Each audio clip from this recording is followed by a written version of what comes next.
product, but most of the time it's the protein product. And if you make more proteins, you're going to be either executing a particular function at a higher rate. For instance, if it's an enzyme, you can process more metabolite. Or if you're making a red blood cell, you need to pack it full of hemoglobin, make a ton of hemoglobin, but you don't need to make myosin, which is a muscle cell protein. And conversely, in the muscle cell, you need to make a lot of myosin, but not much hemoglobin. That's why cells need lots of some proteins and not much of others. There's a lot of ways that that can be controlled, however. Pretty much every step in the process of turning a DNA sequence into an RNA molecule and then translating that into a protein, pretty much every step in that process can and is regulated by cells. So we start out here with DNA. We can regulate transcription itself, making an initial transcript that gets converted into a messenger RNA molecule through several different processes we're going to talk about later, like splicing and capping and adding a poly A tail. All of those things we'll talk about later. Those processes can be controlled.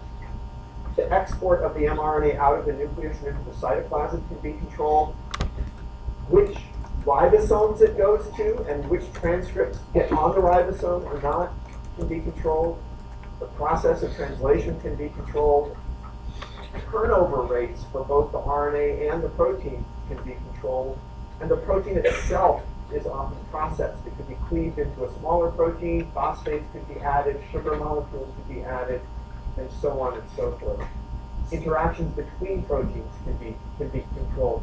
Where the protein goes after it's translated can be controlled. All of these processes are highly regulated in cells.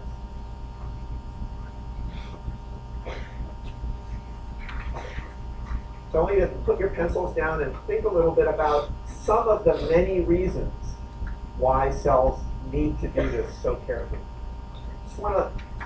There are many answers to this question, so why there's so much control needed over these steps.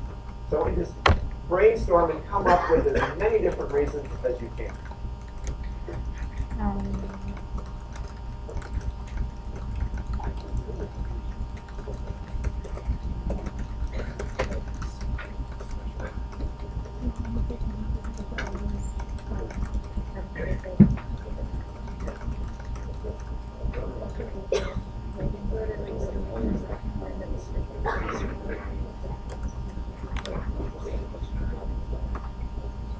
Yeah,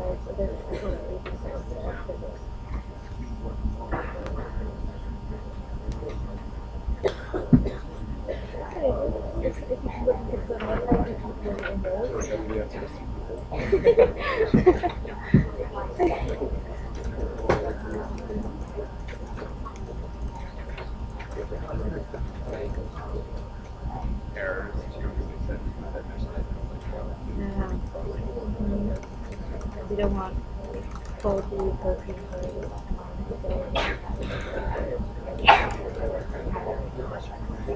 Listo.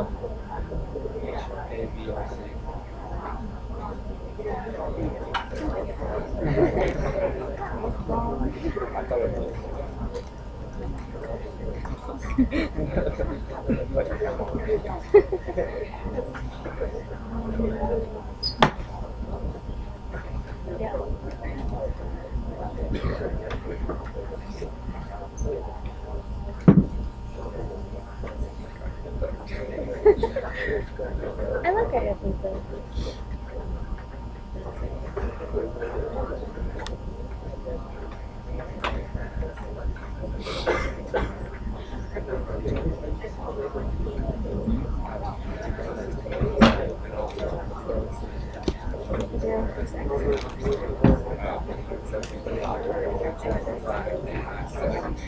I can say yes. I guess. Yeah.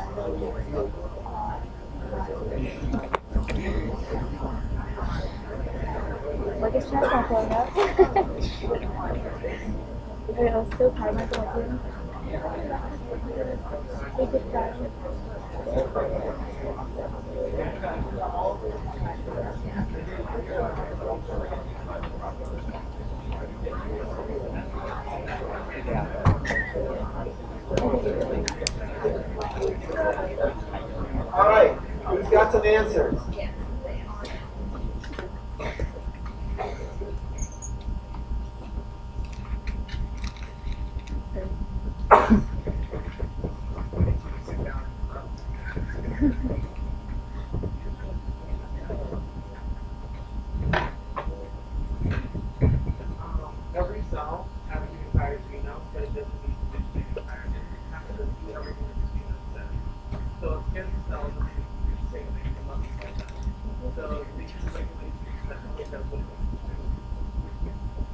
Okay, so every cell has your entire genome, but skin cells only need to make the proteins that skin cells need and not other kinds of proteins. So that's specialization of cells is one reason.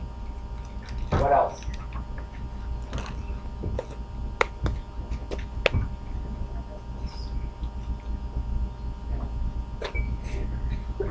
Adapt to the environment. Sorry, Adapt to the environment, like adapt adapt to the environment. Yep. That's a great answer. That was a great answer.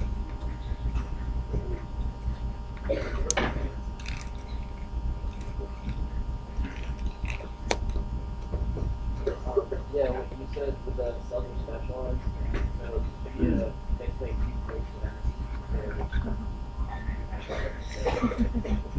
Sorry, I didn't hear you. hold back closer.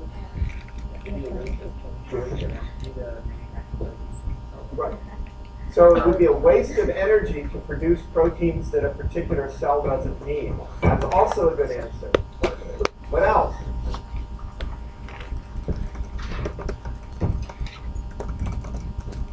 The cells are very sensitive to protein so Oh, sorry. I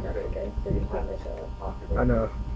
Right, so certain metabolites need to be kept at very specific concentrations. So making just crazy amounts of an enzyme not enough or too much could be a problem for metabolism. What else? Right behind you, buddy.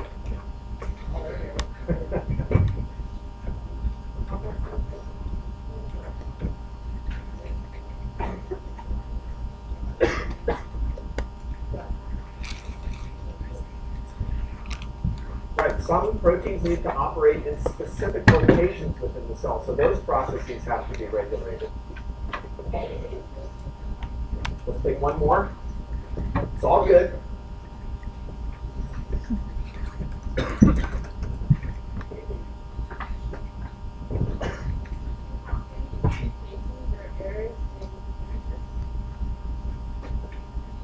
To respond to, you mean, if there are problems?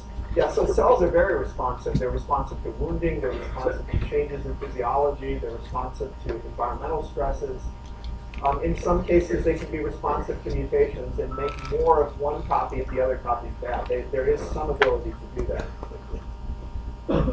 So there are a lot of reasons why processes need to be regulated, where gene expression needs to be regulated carefully. You guys mentioned energy. Here's something that nobody came up with, but this is just as important. There are sometimes proteins that do opposite things. You would have total confusion if you made both of those at once. Some cells need to make not just some protein, but a huge amount of it. Like a red blood cell or a muscle cell. They're mostly a few proteins. Somebody mentioned responding to the environment. This is really important, particularly for single-cell organisms that are getting their energy from different kinds of sources. If they're in one kind of environment, they need to utilize the enzymatic machinery to deal with that. And if they're in a different kind of environment, a different kind of enzymatic machinery. But your bodies do this all the time. When you eat, when you sleep, when you're stressed, when you're happy, all of those things impinge on your cell's functions, and they respond through big changes in transcriptional regulation. Just the difference between being in REM sleep and regular sleep is the difference between hundreds of transcripts going up and down in certain cells in your brain. That's how exquisitely detailed this kind of regulation is. So, lots of other reasons, but these are some of the main ones. Okay, just to remind you, just some pretty pictures. These cells look different because they're functioning different, but inside they're even more different in terms of the kinds of proteins and functional mRNAs or functional RNAs that they're producing. The process of development involves very detailed regulation, not just different cell types, but in space and over time. So this is a fruit fly embryo, and every color here is a different messenger RNA. This is a special technique for localizing which cells in the embryo are making which messenger RNA. And you can see that this yellow one is produced in very specific cells. There's one row of cells here, and then there's a bunch of cells that don't make it, and another one. And these, as you can imagine, are going to become the segments of the animal when it grows up. Here's one that goes down the midline. Here's some stuff up in the front end. Very, very precise spatial and temporal regulation of transcription. Absolutely essential for development to unfold correctly and the different parts of that body to become different from each other so that you have the anatomy and specialized cell types all in the correct location. So development is another really important reason why we need to understand transcriptional regulation. Okay. Any questions about why we need to study this and what the implications are?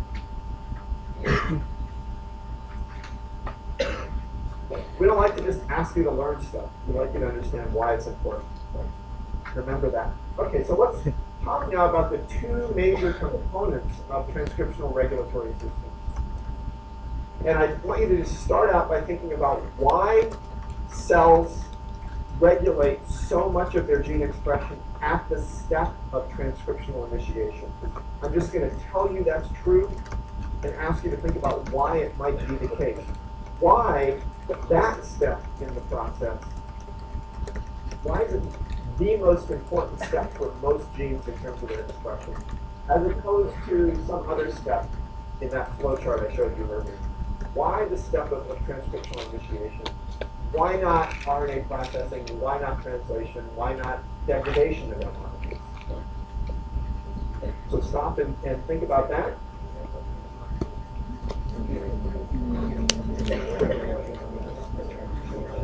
It's like the easiest, because if you do it at a later point, you've already like wasted time, energy, resources doing the first step thing. But if you just turn on and off at the most basic level, you're avoiding. And I just feel like it's the easiest at that point. Like you just say turn it on or off. Like it's not like fixing or like making something that has to be created.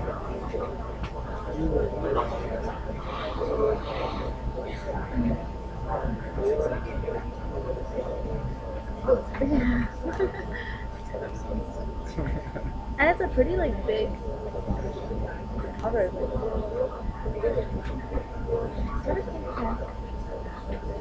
Pencil. I'm not sure if it's pink or white.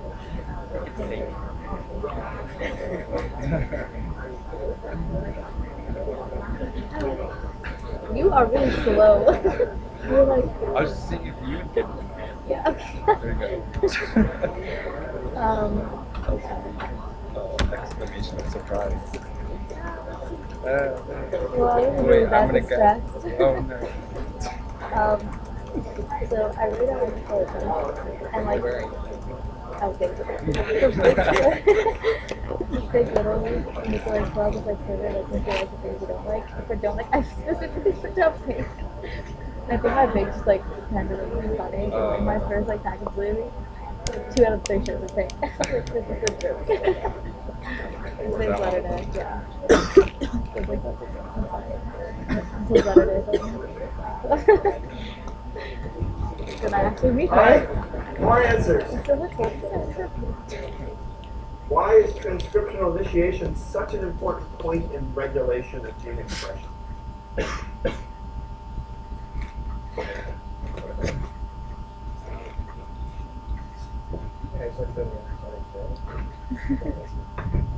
Hello? Bulk of gene regulation occurs at transcriptional step. For the very reason, you might as well imagine this. You have your kid with a Lego set, and the kid doesn't know what the Lego set's going to build yet, but he's trying to build a car. So he's going to lay out all the pieces beforehand and make sure he has all the correct pieces, right, rather than just starting to build. So then if it's incorrect, he has to go back to the beginning and rebuild something else.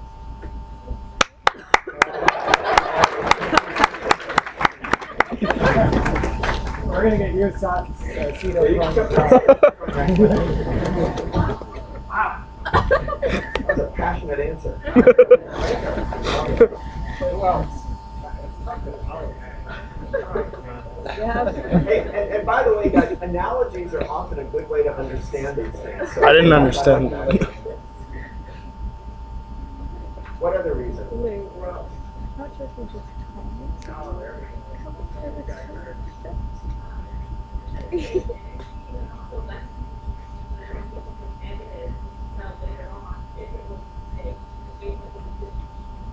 Right. What? So it saves energy, so you actually get two answers. Saves energy. Oh, There's a lot of rolling today. Saves energy, and you don't expose yourself to the possibility you're going to make an inappropriate protein or functional RNA molecule that could interfere with some ongoing process and then have to later go back and get rid of it. Any other thoughts? Got one more? Let's do one more and then we'll move on. Yes.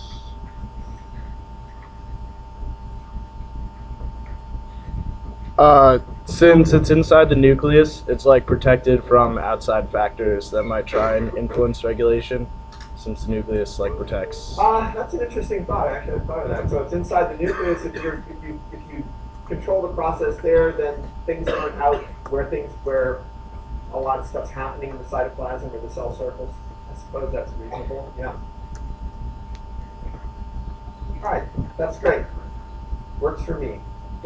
All right, so these first two think pair shares, really to get you thinking about this process. There's no single right answer here. There's a lot of reasons, but this is not an absolute. There's a lot of regulation that happens at the step of translational initiation, but there's, for virtually every gene, there's something later that's also regulated.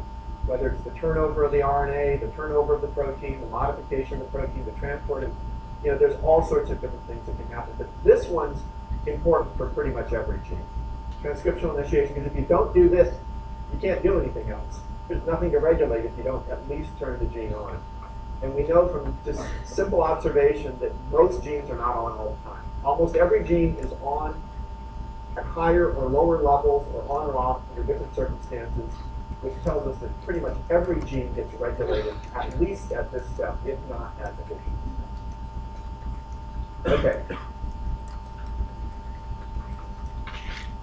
So we're going to be talking today about what we call genetic switches. This is a metaphor. Okay? They're not literally switches. And importantly, we want you to think of the on component of that switch as being the production of a molecule. Initially, the production of an RNA molecule. For most genes, that's going to then be translated into a protein. For some genes, that RNA is the functional molecule, but the production of a functional molecule. And in either case, that has to start with transcription. So we're talking about molecular mechanisms now that regulate gene expression. You'll sometimes hear people calling this gene activity. Is that gene active or not? Is it being expressed or not? Those are just different ways of saying, is that gene turning out RNAs that then go off and produce some kind of functional molecule? It's often drawn when active as this bent arrow. So you'll see these kinds of diagrams with an arrow. When the gene's off, either there's nothing drawn or sometimes a little bar there. But the point is this gene's inactive. Now it's important to realize that there's never truly a complete off. Even though RNA polymerase can't bind very well to DNA on its own, you have a lot of DNA in your cells, and you have a lot of RNA polymerases, and sometimes it's just going to collide and attach anyway and make an RNA molecule. So there's no such thing as being completely off. And conversely, there's not one on level. There's a huge dynamic range in terms of how much on can be. There are genes that are consistently producing just a few, literally 3 or 4 messenger RNAs at any one time are going to be present. And then there are genes that are producing 20, 50, 100,000 RNA molecules at any one time. So they can be really cranking or really low, and those can both be biologically important. In other words, it's not that the low ones are just sort of sitting there waiting to get active. That might be the level at which they are doing their thing, with literally just a handful of molecules being produced. A couple RNAs, those then get translated into a couple proteins. There are some proteins we know that function in cells at levels of 10 or 20 in the whole cell. And there are others where it's tens or hundreds of thousands of proteins at any one time in that one cell. So a very wide dynamic range. You're never truly off, but people speak metaphorically of saying, that gene's on off. So just make sure you kind of keep that straight in your head. Even though we're talking about switches, it's not like a light switch. There are two pieces of this switch in a very general sense that we're going to be talking about: cis components and trans components. These terms are used widely in both molecular biology and genetics to talk about spatial relationships. Cis means nearby, and trans means far away. That's really all it is. The cis components, if we're looking at a gene, are sequences near that gene. So if you think of the gene as these blue sequences, anything kind of in the neighborhood is cis.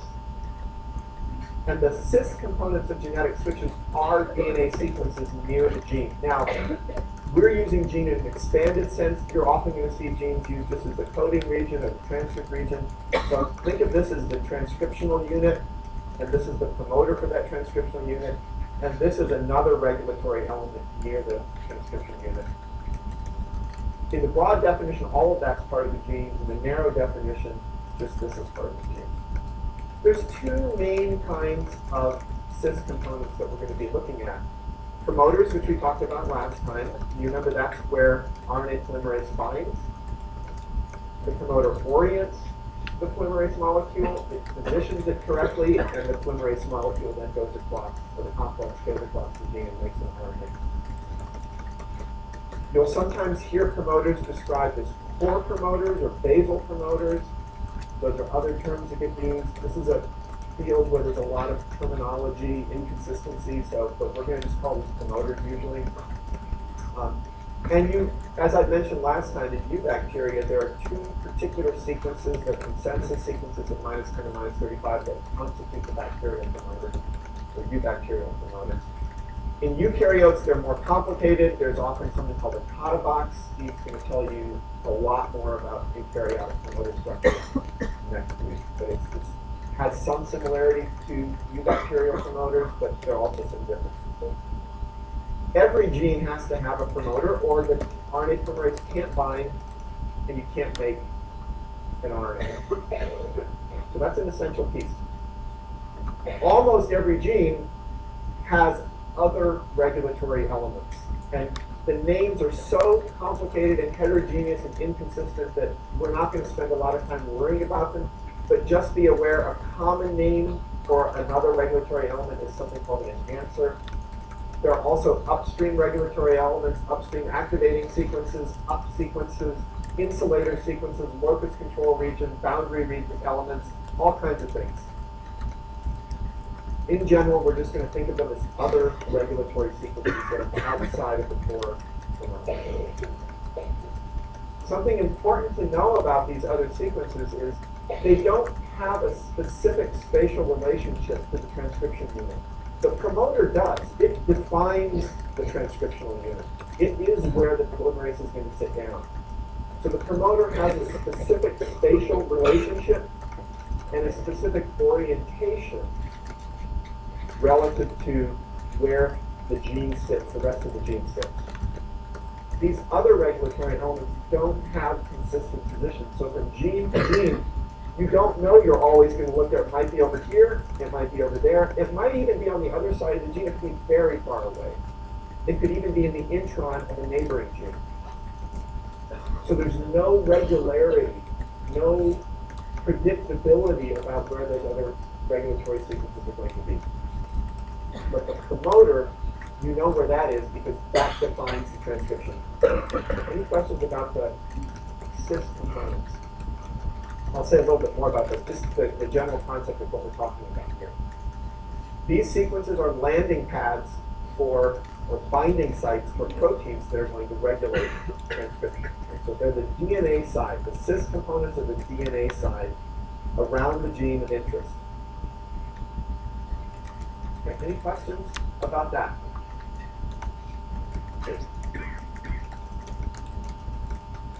All right, the trans components are the proteins that interact with those sequences. And there are several different kinds we're going to talk about today. Last time I mentioned sigma factors. Sigma interacts directly with the RNA polymerase complex and helps it bind to the core promoter. We talked about that last time. The sigma factors have this kind of C-shaped structure where there's one domain of the proteins interacting with the -35 element and the other with the -10 element. That not only positions the polymerase complex correctly, but it orients it correctly. So a sigma factor is an example of a trans component. Why do we call it trans? Because it comes from far away. The protein that codes, the gene that codes for that protein could be anywhere else in the genome. It doesn't really matter. But there has to be a gene to make the sigma factor, but that's somewhere else. That's why it's trans. It's far away. Cis means local, trans means far away. So you've already heard about one trans component, and that's sigma factors. I'll say a little bit more about those today. And their goal or their role in transcription is to help that polymerase complex bind. But there are many, many other proteins that are involved in regulating transcription, and particularly in eukaryotes, we just generically call them transcription factors. If they touch DNA, and we call them transcription cofactors if they only touch other proteins that don't touch DNA, and yet they're involved in the transcription process. So transcription factors have a DNA binding component, and transcription cofactors are involved in regulating transcription, but they're only touching other proteins. They're not contacting the DNA directly. And I'll say a little bit more about each of those later. In general, these transcription factors are binding to non-core promoter elements. So this is that enhancer we saw on the last slide. So there's the enhancer. We have something binding there. This red guy is a transcription factor. And it's going to bind, as the sigma factor binds to consensus sequences, the transcription factors also have consensus sequences. So they're not binding randomly. They're binding in particular locations, and those locations are determined by the sequence of the DNA. So these are the components of the genetic switches. If you think about it for a minute, the cis components, they're not just random sequences of DNA, they're particular sequences. And the way they function is that there's a protein out there that recognizes that sequence and will attach to the DNA at that particular site. And in the case of sigma factor, the consequence, the functional consequence of that interaction is that you have brought the RNA polymerase into position to make the RNA molecule. The functional consequence of the transcription factor binding is going to depend on this part of the protein, and I'll say more about that later, that will either assist this process or inhibit it. And so doing will either give you more transcription or less. So that's the other thing to recognize about transcription factors is that they can have a positive role in transcription, activating it, boosting it, or they have a negative role, which is to repress it or shut it off. Now, the last thing I want to say before I leave this slide is that transcription factors interacting with DNA doesn't happen when the chromatin is wound up tightly in the 70 nanometer fiber. It happens for most transcription factors, it needs to be already opened up. It needs to be in the beads on a string configuration. There are a few transcription factors that can interact with the 70 nanometer fiber, but not many. Okay, so those are the trans components. So any questions about what we mean by cis and trans and what the physical basis for those components is? What are the molecules of each? What do we mean by them? What role do they play in transcription? Any questions about that? I'm certainly going to tell you more about that in a second. Just the general concepts of putting on board with that. Yeah? Are enhancers considered cis elements too? I'm sorry, are enhancers considered cis elements? Yeah. Yes, they are. They can be, in extreme cases, somewhat far away from a gene relative to that gene, but relative to the whole genome that we have. In a bacterial cell or a yeast cell, such as the yeast you're working on in lab, the cis components tend to be within a few dozen to 100 bases away. So the farthest away, what would be a record in use would be like a KB away, right? That would be huge. It's usually 200 or 300 base pairs at the most. Okay. Right. So you're going to see more of it. But in human cells, genes are in human genome, the genes are spread out more, and these enhancer sequences can be thousands or even tens of thousands of base pairs away. So it's all relative to the, really essentially a function of the density of the genes in the gene.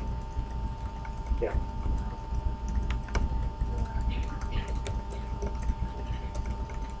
Could cis components be in a different chromosome? I'm going to generalize and say no. There are some rare cases where there's a phenomenon called transvection that happens, where a sequence on one chromosome can influence expression on another chromosome. It's not something I want you to think about right now. It's just a complication.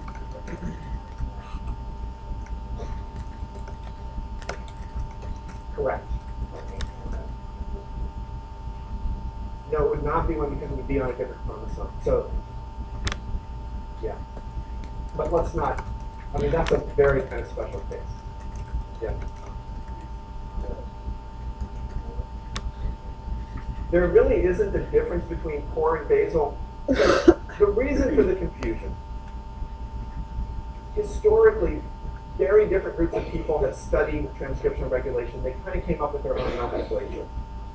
For some people, promoter means exactly the place where the polymerase complex binds and nothing more. For other people, promoter includes some upstream sequences. And so it's a confusing term. So to be sure about what you're precisely saying, some people will add core or basal to say, I really mean just this little piece right here. Other people will use the term promoter more generally to mean this whole area. So it's a terminology confusion. But when we say promoter, we really mean this narrowly defined promoter.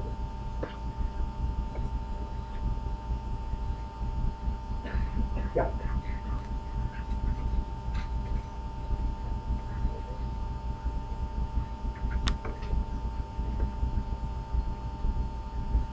Both. So the question was, are sigma factors their own category within transcomponents or just an example? Sigma factors are, first of all, only really in eubacteria. They all have the same structure. They all basically work the same way, roughly speaking. But they're part of just a broader family of proteins we call transcription factors. So we're going to operationally think about a transcription factor as having two essential pieces. A domain that binds to DNA in a sequence-specific way, so it knows which cis element to bind to, and then has some other protein-protein interaction component. In the case of a sigma factor, that's to bind to RNA polymerase and help it attach. In the case of other transcription factors, it might actually be inhibiting that process. Or it might be remodeling the chromatin, or it might be bending the DNA. There's a lot of different ways. We're going to get to all those later. But the essential point is a transcription factor has a sequence-specific DNA binding domain, and it has a protein-protein interaction domain that is the effector part of the molecule. And I'm going to go through all this again later. So if that didn't make a lot of sense, you're going to see it again in just a minute. All right, you've already seen what a eubacterial core promoter looks like with the consensus sequences of -10 and -35. This is just more of a cartoon version of that. And again, this should be review at this point. There are two contact sites which allow it to both orient and position the RNA polymerase complex correctly. Okay? And then the polymerase complex and sigma factor together bind directly onto that region. And that is what allows the gene to be transcribed. Steve's going to tell you a lot more about eukaryotic core promoters next week, but I need to tell you just a tiny bit so we can talk about how enhancers and so forth operate to regulate transcription in eukaryotes. So this would be an example of a core promoter region in a eukaryote, and as you can see, there's multiple sites, but it's much less regular than a bacterial core promoter. Sometimes you don't have this and you've got that. Sometimes you've got all four. Sometimes you've only got these two. There's a lot more variations from gene to gene. That's important because it allows a higher degree of regulation. That's all you need to worry about right now. It's a more complex organization. Differs more from gene to gene, but that allows a greater degree of regulation. It's not that eukaryotic cells are sloppier, they're just fine-tuning to a greater degree. Instead of having sigma factors help the polymerase complex bind, you have a bunch of other accessory proteins, and we call these general transcription factors because pretty much, to first approximation, all genes are using the same ones. There are some exceptions. There are not a lot, but there are some well-studied exceptions. But by and large, when you're making hemoglobin, or you're making myosin, or you're making alcohol dehydrogenase, as you sometimes do from time to time, you're using the same general transcription factors to help the polymerase bind onto the core promoter, but you're using different specialized transcription factors for each gene to help it do that. So these are just helper proteins. However, each of these can also be a point of regulation. So I'll show you how that works. Now let's talk about eukaryotic enhancers. So we first talked about the core promoters in eubacteria. I just showed you eukaryotes. Now the other kind of cis component in eukaryotic cells are enhancers and other sorts of elements like that. They can be a few hundred to a few thousand, even 10,000 bases away in your genome. And how do they work? Well, this was a very confusing thing when molecular biologists and geneticists first discovered them. Because you have these sequences that if there's a mutation there, it affects the expression of a gene that could be 10,000 bases away. And that was weird. People understood that if you had a mutation in these sequences, it might affect transcription. Because if you have a mutation here, you could mess up the binding of the sigma factor and make the gene not express very well. That makes sense, right? But why would you have a mutation in something that's more than a kilobase away? How can that affect what's going on over here? It was confusing until people realized that the DNA is actually bending. So that something that was far away in linear sequence can actually in space be closer because DNA bends over and it brings that enhancer close to the core promoter. So this is something that we see almost routinely in eukaryotic gene expression. I'm going to tell you on Monday about some cases where it's actually also used in eubacteria gene expression. The point is DNA, even though we draw it as a linear molecule, it's moving, it's swapping around inside the cell all the time. It's like a piece of spaghetti, okay? And so things that are far away on DNA can become very, very close to each other in space simply by bending. So that's how a distant enhancer, still cis, but it's far away from the gene, how that can actually influence expression at that particular gene. It does it by looping around or bending that. Okay? The other feature that was very puzzling about enhancers when they were first discovered is that their orientation doesn't matter. They can be facing that way or that way. Remember, the core promoter, it matters absolutely, because if the orientation is the wrong way, you'll actually send the polymerase off in the wrong direction. But enhancers don't have that orientation. And the reason is, you're looping. It can loop this way, or it can twist around and loop the other way. It doesn't really matter. You can bring it in and have it be oriented properly. And in humans, these can be very far away. They're usually on the 5' side of the gene, or the upstream side of the gene. So if that's the promoter in the coding sequence, this would be upstream. But they can be downstream.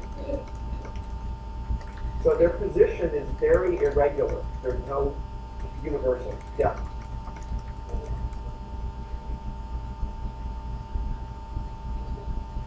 Probably, yes.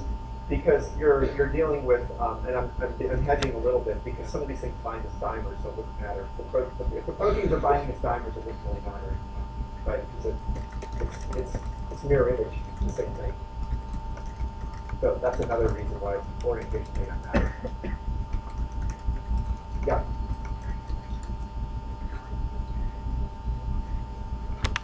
Yeah, we're going to get to that in just a second. Yes.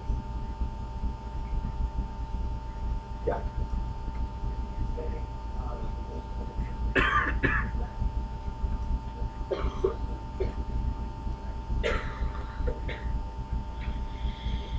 All right, so to a first approximation, every one of your cells has the same sequence. So the second thing to know it differs between genes. So in a bacterial genome, the core promoter elements where the sigma factor bind, they're always at the same location relative to where the coding parts of the gene are, where you make the protein. In your cells, in a eukaryote, especially a complex eukaryote like we are, if you took 100 genes and you made a map, here's the start site of transcription, and I'm going to just draw where all the enhancers and other regulatory elements are, it would just look like there would be no regularity whatsoever. Sometimes it'd be here, sometimes there, sometimes there. It could be all over the place. So there's no regularity, no predictability. Every gene is sort of idiosyncratic. In yeast, it's a little bit more regular because there just isn't much space to pick them. The intergenic regions are so small. So again, this is why you need to think about genome. This is why genome density, gene density, affects where these regulatory elements can go. If they're not in coding sequences. Yeah. You got to be closer because there's not much room. You're bumping into the next gene pretty soon. So there's just not a lot of space to put them in. So that's why they tend to be closer. In humans, genes are very far apart, so there's just a lot of room in there to spread out the regulatory elements. They don't have to be in any particular location because this looping allows them to be, they could be a kb away or 2 kb away or 5 kb away. It doesn't really matter. As long as they're close enough that a loop can form and they can interact. Whereas in a yeast cell, you go 500 bases on average, maybe even less, and you're bumping into the next gene. Yeah. Can a gene have more than one enhancer? That's a good thought. Yes, and some genes have dozens. That would be exceptional. So let's talk about what they're actually doing. It might make this a little clearer for you. Yeah, you're gonna get. This is just leading out. This is the principle. So core promoters in eubacteria, core promoters in eukaryotes, enhancers. Those are the three things I told you about on the cis side. Now let's look at the trans side in a little more detail. This is a picture of a transcription factor bound to DNA. So the orange and pink right here is the DNA strand, so the DNA is going this way. The transcription factor is light blue and dark blue. It's a heterodimer. So it's these two different chains, or actually this looks like a homodimer to me, but doesn't really matter, it's a dimer. They're wrapped around each other, and you can see this big piece in the major groove of DNA. So there are the two helix, the two strands of the helix. That's the minor groove. This is the major groove. I'm going to show you this in just a second, so hold it. If you have a question on that. The point is that the transcription factor is contacting the DNA. It has a DNA binding domain. Sorry about that. And a protein binding domain. Every transcription factor has both of these. Their shapes differ, their sizes differ. Some of them bind as single proteins, some of them bind as homodimers, some bind as heterodimers, but they always have this property that there's a DNA binding domain that recognizes a specific consensus sequence. Okay, not just random DNA. And then it has a protein binding domain or domains that are going to have the impact on transcription. So this is telling you where to bind, which cis element it's going to interact with, and this is telling you what the consequence is going to be for transcription.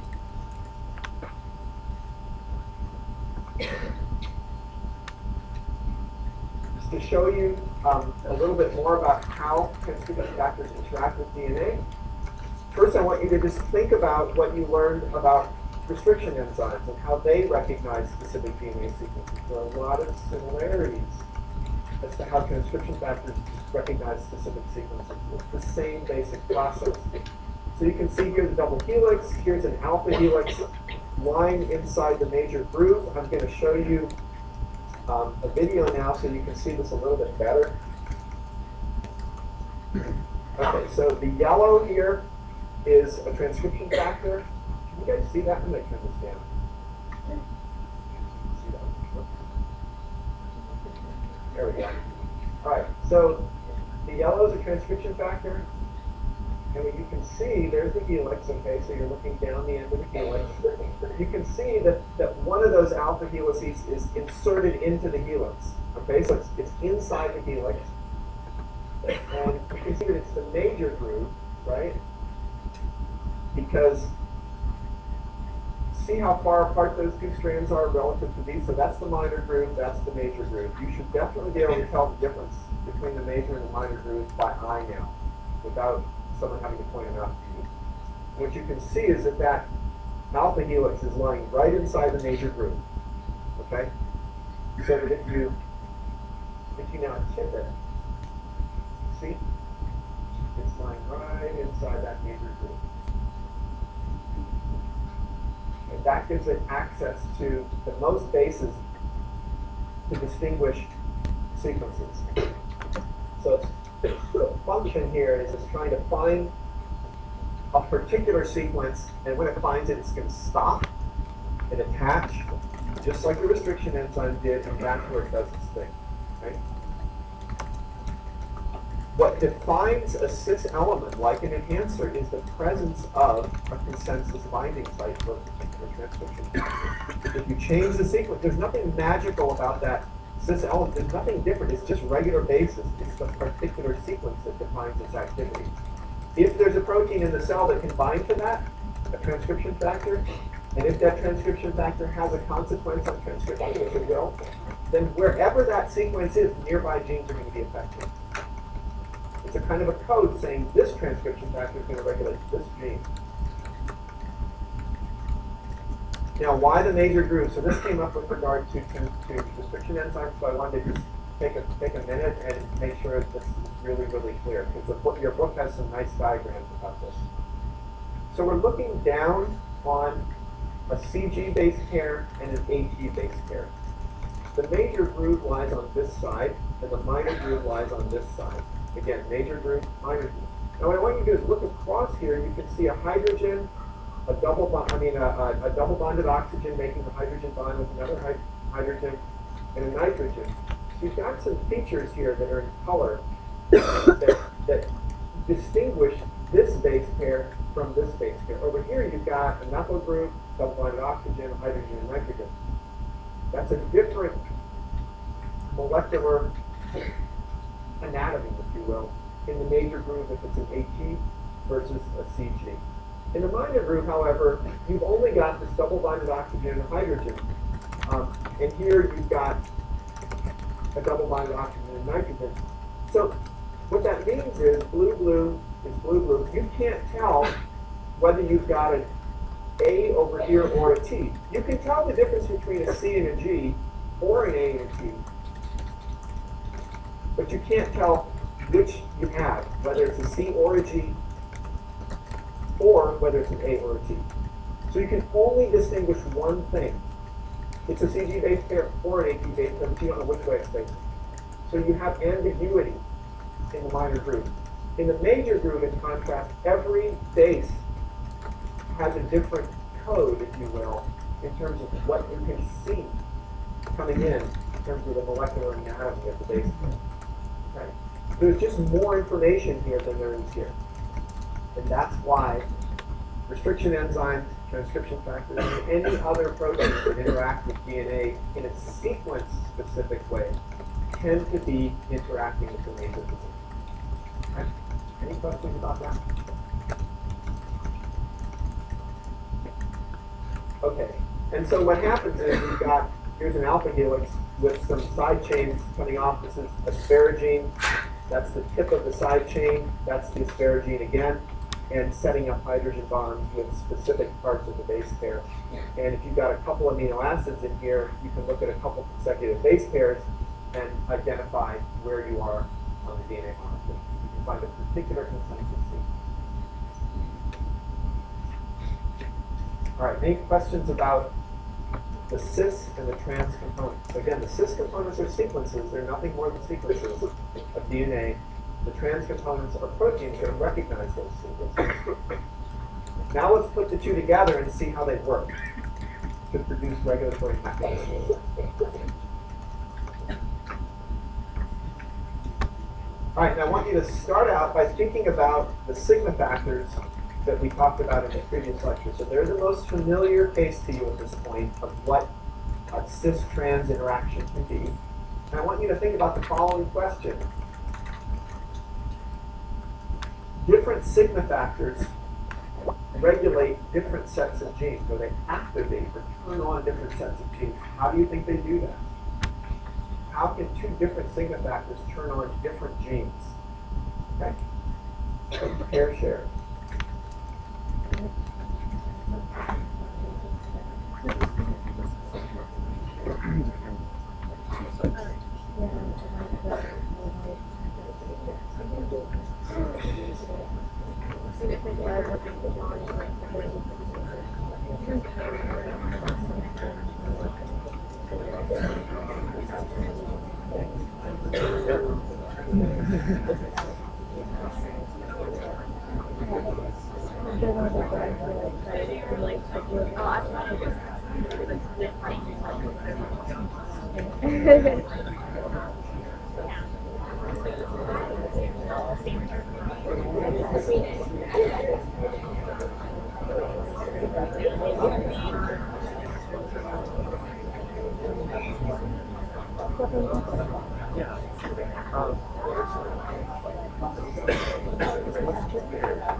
Wouldn't two different sigma factors regulate?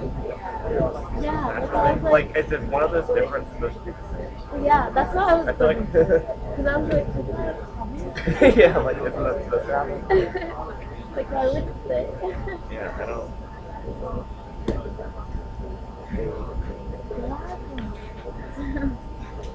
Slash just like a thing, like. So I was like, God, that's bad. And then I look. And then they sort of like that, but it's like not even an excuse, literally right there. Okay, so it is like. All right, who's got a great answer?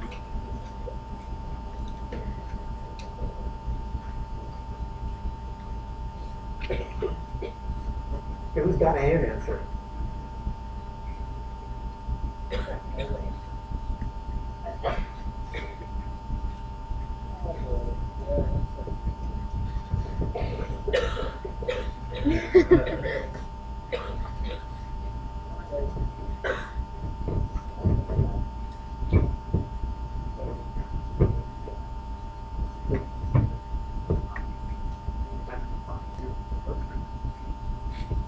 Sorry, I didn't.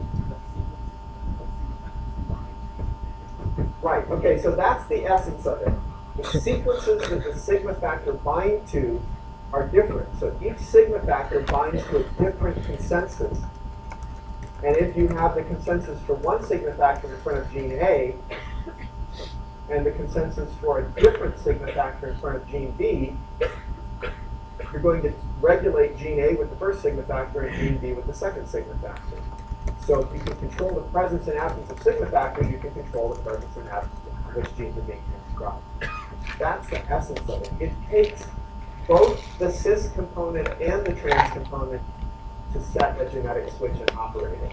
Okay, so that's the key thing to think about. So I want to go through just a couple quick examples of that. And we'll go into these in more detail in later lectures. So every sigma factor has a consensus sequence, but those consensus sequences differ. So sigma 70 is the sigma factor that bacterial cells, or E. coli anyway, produces when it's rapidly growing. Give it tons of good medium, the cells are not very dense, they start to divide very rapidly, they're going to make sigma 70, and it turns on all the genes that are necessary for rapid growth. Once the cells fill up the jar that you're growing them in, and there's no more nutrients, they stop dividing and they switch to producing sigma 38. It has a different consensus. So it's going out there and it's finding different genes because their cis elements contain the consensus for that sigma factor. And there's no more sigma 70 in the cell, so the genes that have this are no longer expressed. And there are other sigma factors that are dedicated to particular environmental situations like heat stress or having to turn on nitrogen metabolism. So those are environmental sensors. So this is how the environment impinges on the cell's function and how it responds by producing the appropriate genes, expressing the appropriate genes to produce the appropriate protein. Okay? Does everybody get how that works?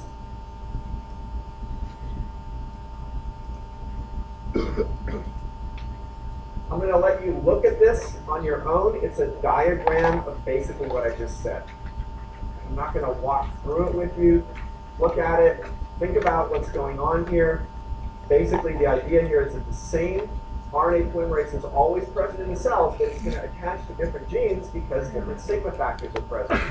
And when different sigma factors are present, you end up transcribing different genes.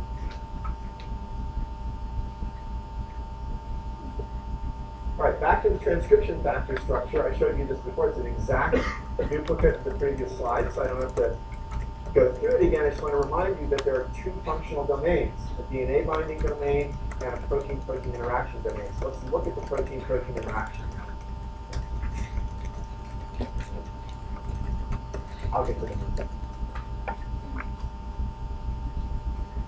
So when a transcription factor binds to a specific sequence in a regulatory element, it has an impact on transcription. How does it do that? It does it through the protein-protein interactions that it engages in. Some transcription factors activate transcription, and they can do so by helping to recruit RNA polymerase onto a promoter. That's what sigma factors do. But they do it directly. They're physically bound to the polymerase and they attach to the DNA. It can be much more indirect. It can be looping around and helping it attach from far away through looping that I was telling you about. There can be intermediary proteins. The point is that it's activating transcription by increasing the chances that RNA polymerase will bind. They can also recruit another activator transcription factor and boost expression even higher. So there can be interactions that way. Or it could recruit chromatin modification enzymes that acetylate histones so that they pop off. And that will give you more open chromatin, which might mean more transcription factors. The point is there's a lot of different ways to boost transcription. But they happen through the protein-protein interaction domain. So sequences out here are mediating those interactions. Conversely, they can repress transcription, essentially by doing the opposite of all the things I just said. So that can be a repressor. So we talk about transcriptional activators and transcriptional repressors. Essentially, they're the same kind of thing. They're binding to DNA in a sequence-specific way, and then they're either promoting the attachment of RNA polymerase or chain chromatin or altering other